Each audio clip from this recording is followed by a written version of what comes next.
అయితే మార్నింగే రెడీ అయిపోయి స్టేషన్ వచ్చేసిన. ఇది అరకు వెళ్ళే ట్రైన్ అనమాట. మార్నింగ్ 6:45కి ఉంటుంది. వైజాగ్ నుంచి అరకు అనమాట.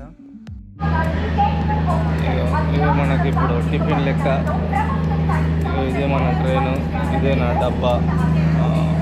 48 అయితే ఇదే మన సీట్ కూడా. ఎక్కి కూర్చున్నాక చెప్తాం. అయితే వైజాగ్ నుంచి అరకుకి టికెట్ ప్రైస్ వచ్చేసి నార్మల్ స్లీపర్ అయితే 145 రూపీస్ చూపించింది. కానీ అది వెయిటింగ్ లిస్టే ఉంది అని చెప్పి నేను రుబాబ్గా 3 టైర్ల ఆట అదేసి 3 టైర్ బుక్ చేసుకున్నా. 540 పడింది. ఇంకా ట్రైన్ స్టార్ట్ కాగానే ఆ కొండలు అవి చాలా బాగుండేవి. అంటే ఆంధ్ర అంటేనే అందం ఉంటుంది, తెలిసిందే. సో తర్వాత ఇక గంటన్నర తర్వాత ఇక టన్నెల్స్ వస్తాయి. కనిపిస్తున్నాయి ఇక్కడ డబ్బింగ్ చెప్తాను. మళ్ళీ కనిపిస్తున్నాడు వస్తాను, ఎందుకంటే మిమ్మల్ని టెస్ట్ చేస్తున్నాను. ఓకే, అలాంటి పెద్ద పెద్ద కొండలు చాలా బాగుంటాయి. ఈ టన్నెల్స్ ఇట్లా వస్తే ఇట్లా రాగానే ఇట్లా కొంతమంది ఇలా ఛన్నల్ లోపలికి పోగానే లో క్లాస్ పీపుల్ ఉంటారు కదా, వాళ్ళు అరుస్తారు. నేను బాల్కనీ కాబట్టి అరవలేదు. ఇక్కడనే ఎంజాయ్ చేసుకుంటూ పోతారు. ఫ్రెండ్స్ ఉంటే మాత్రం బాగా ఎంజాయ్ చేయొచ్చు ఇక్కడ. అండ్ ఇది ట్రైన్ లోపల నుంచి వ్యూ అనమాట. గ్లాస్ ఉంది, అందుకే అట్లా గ్రీన్ కనిపిస్తుంది. ఇంకా నా పక్కన వాళ్ళంతా సంసారం మాట్లాడుకుంటూనే ఉన్నారు మొత్తం ఇక. అండ్ నార్మల్గానే నాకు గ్రీనరీ అంటే ఇష్టం, సో ఇంకా మంచిగా అనిపిస్తుంది. ఇక మెల్లగా వెళ్తుంది. ఆ కొండలు, ఆ చెట్లు అవన్నీ బాగున్నాయి. ఈడ కూడా ఈ టన్నల్ ఉంది ఇంకోటి. దీంట్లో చాలా స్లోగా వెళ్తుంది, మెల్లగా వెళ్తుంది కదా. నేను ఫాస్ట్ పంపిస్తాను. ఇప్పుడు ఫాస్ట్ అయింది కదా, నేనే స్పీడ్ చేసిన వీడియోని. అంటే ఫాస్ట్ పోవాలి, మీకు టైం వేస్ట్ కావద్దు అనేది నా ముఖ్య ఉద్దేశం అనమాట. మళ్ళీ ఇట్లా టన్నల్లో పోగానే మళ్ళీ సేమ్ ప్రాసెస్ ఉంటుంది. ఫ్రెండ్స్తో వచ్చిన గ్యాంగ్ ఉంటారు కదా, వాళ్ళంతా కయ్య వరుతుంటారు. నేను బాన్కాల్లో కూర్చొని సపోర్ట్ కొట్టి ఇట్ వాస్ సో నైస్ నా అన్నట్టు అంతే. ఇప్పుడు మనం ఇది అరకు వెళ్ళే దారి మధ్యలో ఉన్నాం. ఏ ఊరో తెలియదు, మధ్యలో అది. ఇప్పుడు ఇక్కడ ఇంకో టన్నల్ వచ్చింది. ఇలాంటి టన్నల్స్ చాలా ఉంటాయి ఇక్కడ. ఏంటంటే దాని లోపల పోతుంటే ఒక మంచిగా అనిపిస్తుంది. ఇలా లోపల నుంచి బయటకు రాగానే జుప్ మనీ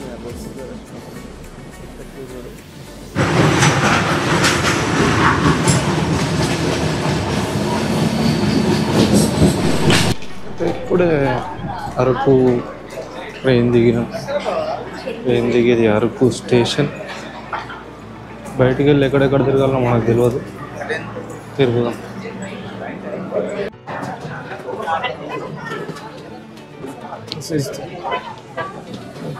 చెట్లు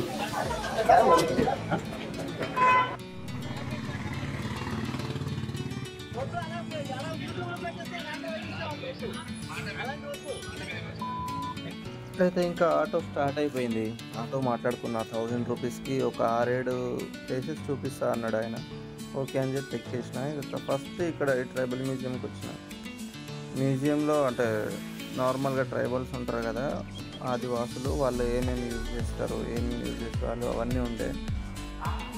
ఇగో ఈ గేములు పెట్టి మా క్యాంప్ దగ్గర కూడా ఉంటాయి. 800 అడుగుతారు దీనికి. బిహెచ్ఎల్లోనే ఉంటాయి, పుగట్లాడతాం ఇవి.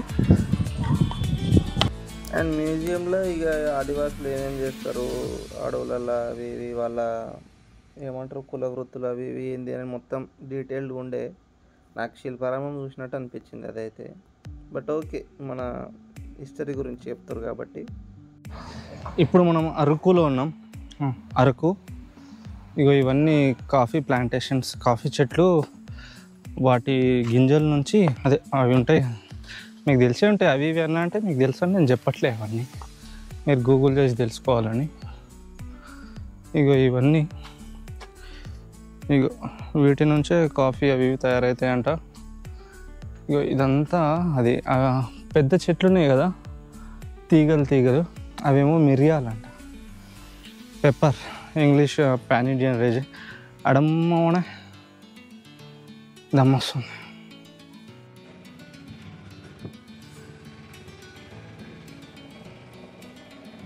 అయితే అక్కడ నుండి మనం ఇప్పుడు బొర్రా కేవ్స్కి వెళ్తున్నాం.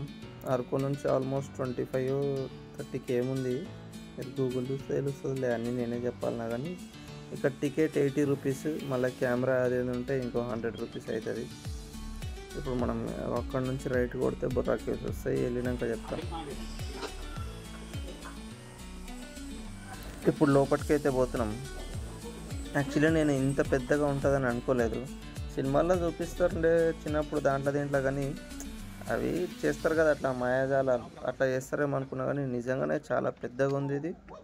వర్తి ఉంది. నాకు ఈ ట్రిప్లో వర్తి అనిపించిందంటే ఇదే. ఇప్పుడు నేను లోపల దిగుతా చూడు. इधर में महाशिवरात्रि दिन में फरवरी में लोकल्स लोग बाहर का आदमी लोग इतना आदमी लोग आने भी तो इधर बहुत पूजा लगता है सर। वही दिन में टिकट नहीं लगता सर, सब लोकल्स लोग फ्री कर दिया बाहर का आदमी लोग। ఈ లింగం మీద పైనుంచి వాటర్ పడతాయంట, కరెక్టా అండి అనిపిస్తుంది. ఆ నుంచి ఇక్కడ వాటర్ పడుతూనే ఉంటాయంట కంటిన్యూస్గా. నాకెట్లా తెలుసు, ఆయన చెప్పిండు పక్కన హిందీలో, నేనేంటి తెలుగులో చెప్తున్నాను అంతే. ఇక్కడ లైట్ ఎఫెక్ట్ పెట్టండి.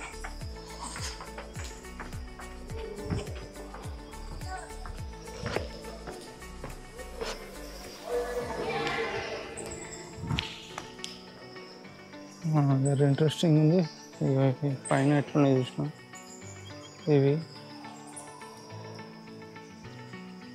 కింద ఉన్నాయి, ఇంకా ఇక్కడ వాటర్ పడుతున్నాయి.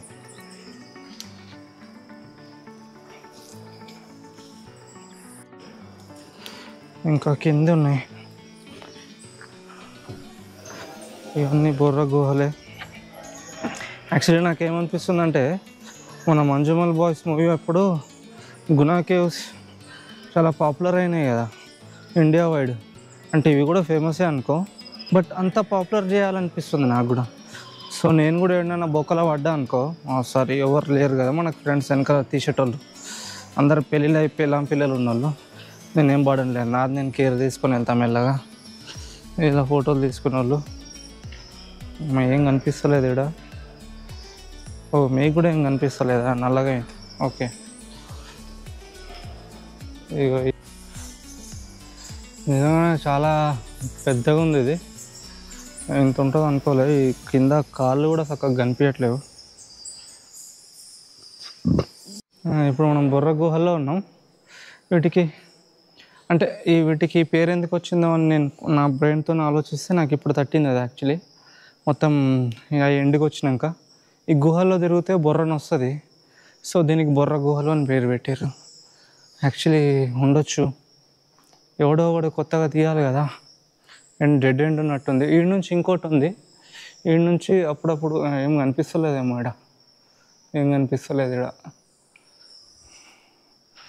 చూసినారా అట్లా ఒక్కడినొక్కడిని అట్లా ధైర్యం ఎట్లా వస్తుంది అంటే అట్లా వస్తుంది. ఇంట్లో కూర్చుంటే రాదు, తిరగాలి బయట. మంచి చెడు అన్నీ తెలుస్తుంటాయి. బొర్ర గుహల గురించి ఎట్లా తెలిసింది నాకు ఇప్పుడు? గుహలో తిరిగితే బొర్ర వస్తుందని, బొర్ర నొప్పి వస్తుందని. ఇది కూడా అంతే. ఆ బ్యాక్గ్రౌండ్ సౌండ్స్ ఏంటంటే ఎలా ఉంటాయో హారర్ మూవీలో చూసినట్టు ఉంటాయి.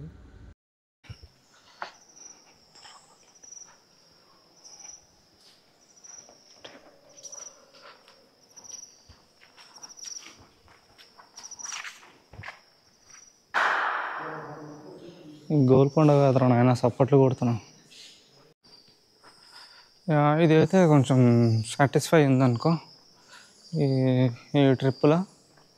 నిజంగానే చాలా పెద్దగా ఉంది ఇది. చాలా చాలా అంటే ఎక్స్పెక్ట్ ఇంత ఉంటుంది అనుకోలే నేను.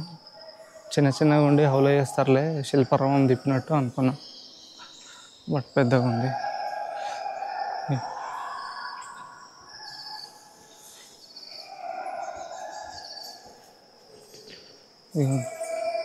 ఆ పైన ఇంకా అది కూడా దానికంటే పైన ఉంది యాక్చువల్లీ.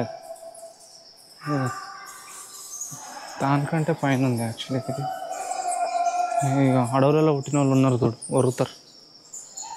మనం బాల్కనీ కాబట్టి మనం సైలెంట్ ఉంటాం.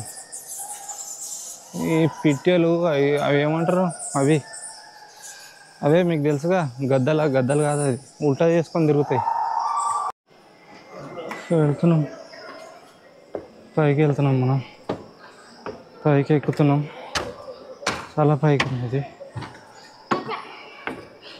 ఏమరా ఊగుతుంది ఇది. ఓ మధ్యలో స్టెప్ కూడా ఇరిగింది.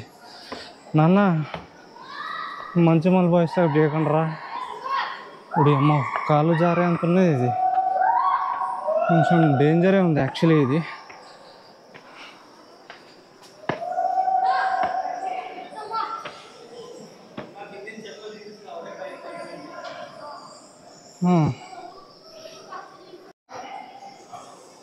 ఆ లోపల శివాలయం ఉంటుందంట అక్కడ.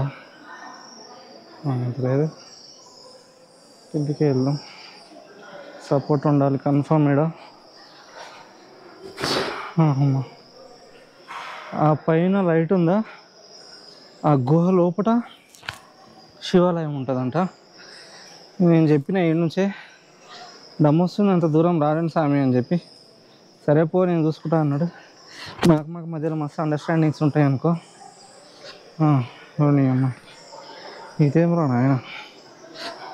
ఓకే, ఇది ఎట్లుంది చూసినా, ఇట్లుంది డౌన్, అర్థమవుతుంది ఏమనుకున్నా. అగో ఆడ ఆడ ఓ ఇక అక్కడి నుండి వాళ్ళు పైకి నుంచి ఆడ నుంచి వచ్చిన నేను. ఓహో, అక్కడి నుంచి వచ్చిన అర్థం కాలేదు అంత పైన నుంచి. ఇక ఆ పైన నుంచి ఇక్కడ ఆ పైన శివుడు ఉన్నాడంట దేవుడు. ఇక్కడ ఈడనేమో జంగిలి గాళ్ళు ఉన్నారు, వరుతారు. ఓకే, ఇంటికి పోదాం ఇక. ఆల్మోస్ట్ ఇప్పుడు ఇక్కడ కటిక వాటర్ ఫాల్స్, ముందల బొర్రా కేవ్స్, ఆ ముందల ఏవో కొండలు, బొర్రా కొండలు, వాటి మధ్యలో ఉన్నాం నడుచుకుంటా. ఆల్రెడీ ఈరోజు నేను 2 times స్కామ్ అయినా. అరకులో దిగి ఆయన ఏవో లోకల్ ఇవి చూపిస్తా 1500 అన్నాడు. నేను చాలా తెలివిగా 1000 రూపీస్ ఇస్తా అని చెప్పిన. సరే అన్నాడు సడన్గా. అప్పుడే అర్థం చేసుకోవాల్సింది నేను హౌలా అయినా అని చెప్పి. ఆయన ఏం చేసిండు తెలుసా, అరకు నుంచి మధ్యలో ఒక దగ్గర ఆపిండు, డైరెక్ట్ తీసుకొచ్చి బొర్రా కేవ్ దగ్గర పడేసిండు. ఇంతే అయిపోయింది అన్న అన్నాడు. మళ్ళీ మధ్యలో ఆయనకి ఆ ఫీలింగ్ వస్తున్నట్టుంది, నన్ను ముంచుతున్న ఫీలింగ్. సో మధ్యలో కవర్ చేసుకోవడానికి చెప్తుండు, డైలీ ఏముండదన్న, ఓన్లీ ఒకటే గిరాకీ మాకు అని చెప్తుండు. ఒక గిరాకీని హౌలా చేసిండు. ఓన్లీ బతకనని చెప్పి ఇచ్చేసిన, ఏమంటలే. ఇంకా ఇప్పుడు నడుచుకుంటూ పోతున్నా. అయితే మళ్ళీ బొర్రా కేవ్స్ నుంచి కటికాకి వెళ్ళడానికి ఎంత అని అడిగిన ఆటోని. 100 అన్నాడు. అది 1 kilometer కూడా లేదు. ఆ కటికాడ దగ్గర దింపిండు. ఆ కటిక దగ్గర ఎవరు వస్తారు షేరింగ్కి. ఒక్క జీప్కి 1600 అంట. 8 members ఎక్కాలి, లేకుంటే ఒక్కరే తీసుకోవాలి అంట. ఉద్రనైనా అనిపించింది. సో మళ్ళీ బొర్రా కేవ్స్ దగ్గర దింపమని చెప్పి ఆయన అడిగితే మళ్ళీ 100 ఉంటుంది మజాకులో నవ్వుకుంటా. వద్దు, నేను నడుచుకుంటూ పోతా అని చెప్పి నా కాళ్ళ మీద నేను నడుచుకుంటూ, కొన్నిసార్లు తడబడిన నడవడిక మంచిగా ఉన్నప్పుడు ఏదో డైలాగ్ బాగుంటుంది. ఇక్కడ వస్తలేదు నాకు. ఇక్కడ మీరు ఏదైనా మంచి డైలాగ్ మీరే ఊహించుకోండి, ఇమాజిన్ చేసుకోండి. మీకు కూడా ఏదో ఒకటి పని ఉండాలి కదా. ఉట్టిగా నా స్టోరీలు చూసుకుంటే ఏముంటారు. ఇవి బొర్రగుహలు రైల్వే స్టేషన్. ఇంకా బొర్రగుహలు రైల్వే స్టేషన్లో ట్రైన్ ఎక్కిన. అది 4:45 టైంకి ఉండే. 112 రూపీస్ అనుకుంటా టికెట్, అంతే. ఇంకా ఆడ నుంచి వైజాగ్ రావడానికి 4 to 5 hours, కానీ ఆల్మోస్ట్ ఇంకా 2 hours లేట్ అయింది ట్రైన్. సో మెల్లిగా వైజాగ్ వచ్చింది. అక్కడ నుంచి హోటల్ వచ్చేసిన. ఈ రోజుతో గింతే.